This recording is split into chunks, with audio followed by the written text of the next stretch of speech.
বজ্রমণি ব্রহ্মাদেবের কাছ থেকে বর প্রাপ্ত হয়েছে। বর প্রাপ্ত করে তার সেই অন্যায় কাজ করে যাচ্ছে। বলে পেয়েছে সেই নিজেকে খুব বলিষ্ঠ বলে মনে করে। তার প্রচুর অহংকার, তার নিজের ছেলের প্রতি এই অহংকারের জন্য ন্যায়ের দেবতা শনিদেব তাকে যথেষ্ট পরিমাণ সাজা দিয়ে থাকেন। পুরো কথা না শুনে আপনি ওকে কি করে শাস্তি দিলেন? চুপ করো। কিন্তু ওর চেতনা ফেরেনি।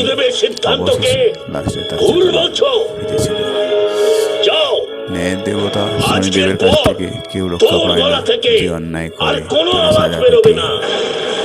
এই মণি বজ্র মণির কাছ থেকে এটা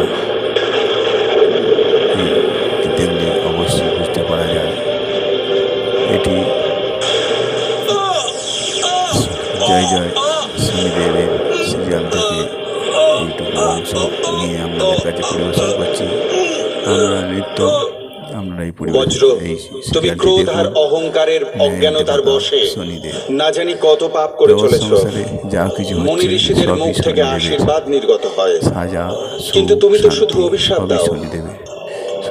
এখনো সময় আছে, সঠিক পথে চলে এসো, না হলে তোমায় অনেক কঠিন পরিস্থিতির সম্মুখীন হতে হবে।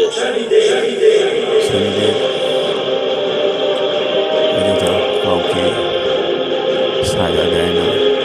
এবার আমাদের গুরু মাতার কাছে যেতে হবে, উনি কিছু করতে পারবেন না।